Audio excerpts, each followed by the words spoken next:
Pesantren atau dikenal juga dengan istilah pondok pesantren diakui sebagai model lembaga pendidikan Islam tertua di Indonesia.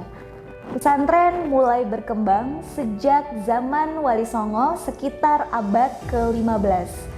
Selain sebagai lembaga keagamaan dan lembaga pendidikan, pesantren juga berkembang menjadi lembaga sosial kemasyarakatan. Sebagai local community organization yang memiliki pengaruh kuat di masyarakat, pesantren bisa turut andil dalam peningkatan kualitas hidup masyarakat, termasuk di bidang kesehatan.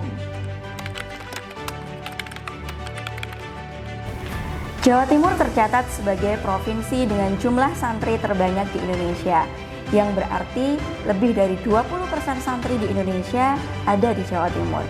Tentu ini jumlah yang sangat banyak sehingga ada peluang sekaligus tantangan yang cukup besar untuk menyiapkan SDM santri yang unggul, termasuk dari sisi kesehatannya. Pondok pesantren memiliki peran strategis dalam upaya pengembangan sumber daya manusia yang unggul. Tidak hanya dalam aspek keagamaan saja, pesantren juga berpotensi mengembangkan berbagai inisiatif pengembangan sumber daya di bidang kesehatan. Tetapi selama ini potensi tersebut belum sepenuhnya disadari. Sedangkan masalah kesehatan di pondok pesantren juga cukup kompleks, baik terkait dengan aspek perilaku, lingkungan, maupun fasilitas pelayanan kesehatan. Berbagai upaya preventif dan promotif terus dilakukan. Hal ini sebagai upaya serius dalam mewujudkan perilaku sehat masyarakat pesantren. Oleh karena itu, dukungan fasilitas sanitasi yang baik akan semakin memudahkan pembentukan perilaku tersebut. Dalam hal ini, sangat diperlukan komitmen dari berbagai pihak, khususnya pesantren itu sendiri, sebagai aktor utama dalam perubahan perilaku sehat.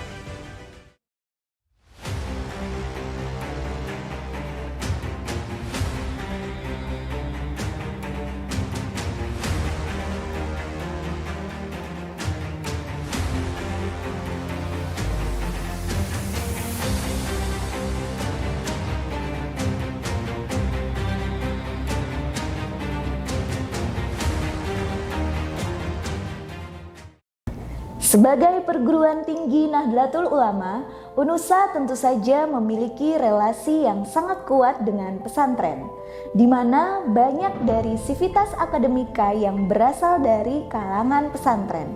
Oleh karena itu, program studi S1 Kesehatan Masyarakat UNUSA menetapkan keunggulannya di bidang kesehatan masyarakat pesantren sebagai bagian dari amal bakti kami untuk dunia pesantren.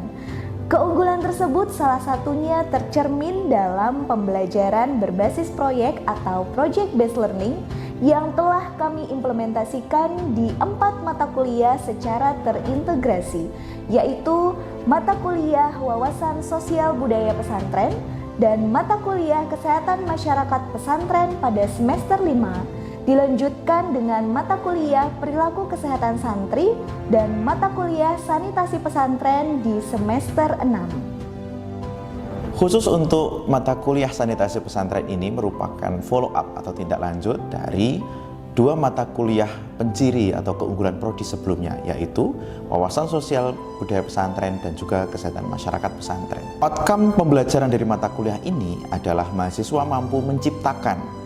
Hal itu merupakan C6 dan P5, dan program peningkatan sanitasi pesantren akan mempengaruhi yang terdiri dari A5, pesantren dengan pendekatan prosid untuk perbaikan fasilitas sanitasi. Prisit Prosid merupakan kerangka perencanaan dan evaluasi program yang dikembangkan oleh Lawrence Green. Ada 8 fase dalam kerangka ini, terdiri dari 4 fase Prisit yang menjadi acuan perencanaan program, serta 4 fase Prosid yang menjadi acuan implementasi dan evaluasi program. Kenapa kami menggunakan pendekatan ini? Karena Prisit Prosid bisa menganalisis masalah dengan lebih komprehensif dan proses evaluasinya juga lebih terperinci. Selain itu, Prisit Prosid sangat baik diterapkan dalam pengembangan program atau intervensi berbasis masyarakat yang menekankan keseimbangan antara keterlibatan individu dan masyarakat. Kali ini, kami mahasiswa semester 6 Angkatan 2020 melaksanakan PJBL di Pondok Pesantren Mahasiswa Al-Jihad Surabaya. Lokasinya tidak terlalu jauh dari kampus UNUSA karena kami memang berkomitmen bermanfaat terlebih dahulu untuk lingkungan di sekitar kami sebelum bergerak dan berdampak lebih jauh. Ada 4 tim mahasiswa yang saling berkolaborasi dalam pelaksanaan PJBL di Pondok Pesantren Al-Jihad Surabaya. Setiap tim memiliki proyek masing-masing, namun saling berkaitan sesuai hasil analisis situasi yang telah dilakukan. Hasil PJBL diharapkan dapat meningkatkan fasilitas sanitasi di pesantren. Minimal terbentuk komitmen dari pengasuh pesantren untuk melakukan perbaikan fasilitas sanitasi di pesantren.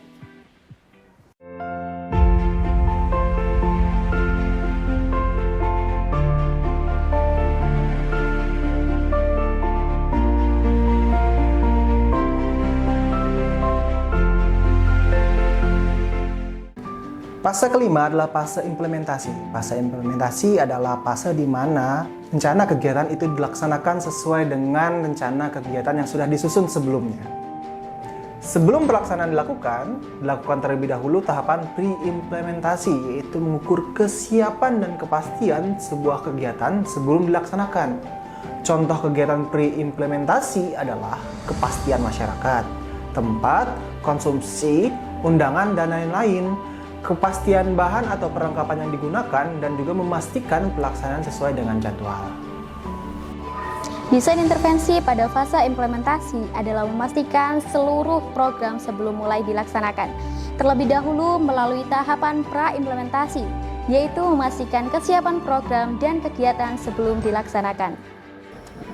Misalnya, kami memastikan siapa saja santri di Pondok Pesantren Al-Jihad yang akan dilibatkan. Dengan cara komunikasi dengan pihak pengurus pondok, pada fase ini kami bertemu dengan pihak pengurus Pondok Pesantren Al-Jihad Surabaya. Kami dari tim mahasiswa berkomunikasi dan diskusi bersama dengan tim pengurus Pondok Pesantren Al-Jihad Surabaya. Kami menyampaikan maksud dan tujuan kami datang kepada Pondok Pesantren Al-Jihad Surabaya untuk melaksanakan kegiatan intervensi program.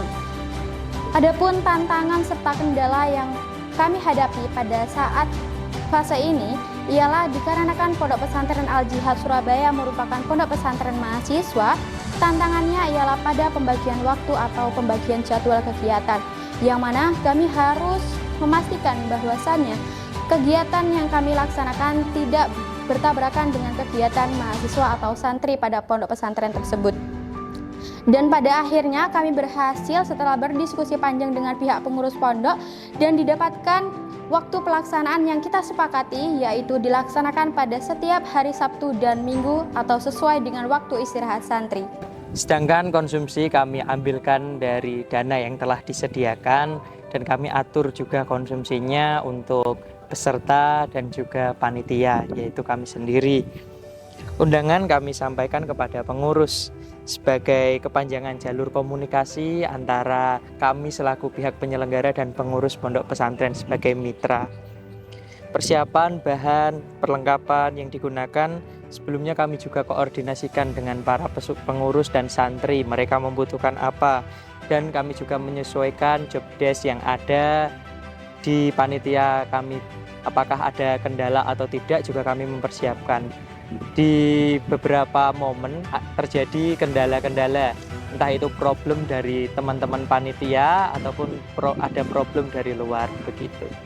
Tapi alhamdulillah kami bisa mengatasi problem-problem tersebut dengan baik. Availability of research pada fase implementation adalah mengukur ketersediaan sarana dan prasarana di Pondok Pesantren Al-Jihad. Bagaimana kondisi sanitasi awal dan potensi apa yang dimiliki untuk nantinya menjadi baseline dalam menentukan ukuran keberhasilan program. Formulir STTU ini menganalisis ketersediaan sarana prasarana sanitasi pondok pesantren pada aspek kondisi lingkungan umum.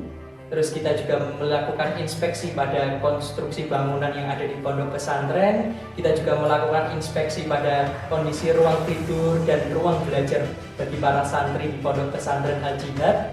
Selain itu kita juga melakukan inspeksi pada persyaratan kesehatan fasilitas sanitasi yang ada di sana.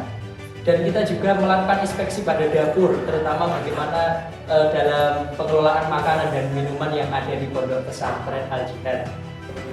Untuk kamar tidur dan ruang belajar, hal yang kami observasi adalah apakah tempat tidur dalam keadaan bersih dan mudah dibersihkan, tidak berbau, dan kelembapan berkisar antara 5-15%. Untuk persyaratan kesehatan fasilitas sanitasi, hal yang kami observasi yakni apakah sudah tersedia air bersih yang memenuhi persyaratan, tempat sampah yang dikosongkan setiap 1 kali 24 jam, toilet dan kamar mandi terpisah antara pengurus dan santri. Lalu, untuk persyaratan pengelolaan makanan dan minuman, kami memastikan apakah makanan terlindung dari debu, bahan kimia berbahaya, dan serangga, serta tersedianya tempat untuk mencuci tangan dan bahan pangan. Selanjutnya, untuk fasilitas lainnya yang kami observasi, yaitu jalur evakuasi, alat pemadam api ringan, kotak P3K, dan juga pos kesehatan pesantren. Implement program pada fase implementation adalah melaksanakan program yang telah disusun pada fase 4 pre-seed untuk meningkatkan kondisi sanitasi di Pondok Pesantren Al-Jihad. Kami fokus pada masalah pengolahan sampah sehingga kami memutuskan untuk melakukan implementasi program yang berupa: pertama, pembentukan dan pelatihan kapasitas kader bank sampah. Program pembentukan kader pengolahan sampah ini digunakan untuk mewujudkan manajemen program pengolahan sampah agar meminimalisir adanya sampah dan diharapkan dapat melakukan pengolahan sampah dengan baik. Indikator keberhasilan program yaitu kader terbentuk dengan terorganisir dan bisa menjalankan program. Kedua, penanganan dan pengolahan sampah dengan cara PPOS, pilah pilih olah sampah. Pemilahan pengolahan bank sampah merupakan bagian program dari proyek penanganan dan pengolahan sampah dengan cara PPOS, pilah pilih olah sampah di Pondok Pesantren Al-Jihad. Dengan pelaksanaan beberapa step mulai dari perizinan, pengenalan, observasi, pelatihan hingga pelaksanaan intervensi dengan tetap menyesuaikan situasi yang sebenarnya terjadi sesuai yang dibutuhkan oleh pondok pesantren, khususnya dalam bidang pengelolaan sampah organik. Indikator keberhasilan, 90% stakeholder pondok pesantren mendukung pelaksanaan kegiatan dan bersedia membantu selama proses kegiatan. 90% santri ikut berpartisipasi dan mendukung pelaksanaan program. 90% santri mampu mengelola bank sampah sesuai dengan SOP. Pengolahan biji plastik merupakan bagian dari program penanganan dan pengolahan sampah dengan cara PPOS, pilah pilih olah sampah di Pondok Pesantren Al-Jihad, Surabaya. Pengelolaan sampah plastik menjadi biji plastik merupakan solusi yang cukup baik untuk mengurangi jumlah sampah plastik yang diharapkan bisa dikelola dengan baik oleh masyarakat pondok pesantren. Indikator keberhasilan dari program ini adalah 85% kader dan santri bersedia dan berpartisipasi dalam pelaksanaan program. Sustainable Waste Management Ecobrick. Sustainable Waste Management Ecobrick memiliki tujuan memberikan pengetahuan kepada kader dan pengurus Pondok Pesantren Al-Jihad Surabaya tentang sustainable waste management dan bahaya limbah plastik agar terciptanya lingkungan yang bersih dan sehat, serta memberdayakan masyarakat untuk memaksimalkan nilai fungsional dari limbah plastik yang ada. Indikator keberhasilan mampu merubah mindset sebesar 80% kader atau pengurus serta masyarakat di Pondok Pesantren Al-Jihad Surabaya, yang merupakan bahwa sampah limbah plastik dan dapat bermanfaat dan menjadi barang yang memiliki nilai fungsi dan serta menghasilkan produk ecobrick yang dapat dimanfaatkan di Pondok Pesantren Al-Jihad Surabaya.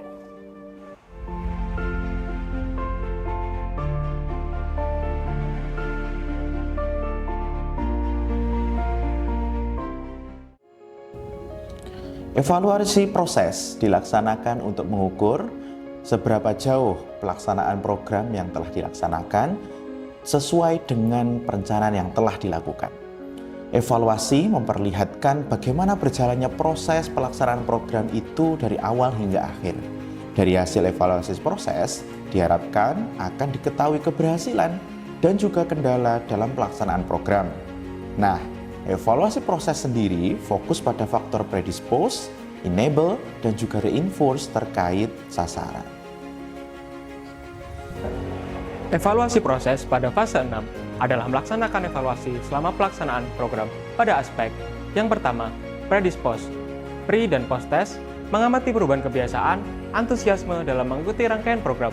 Yang kedua, enable, meliputi sumber daya, fasilitas, kualitas program, perkembangan implementasi program, komitmen sasaran dalam hal ini santri husada. Dan yang terakhir, reinforce, meliputi komitmen pimpinan, support program dari PT Pelindo, Yayasan Dana Sosial Al-Falah atau YDSF, Dinas Kesehatan Provinsi Jawa Timur, dan Dinas Kesehatan Kota Surabaya.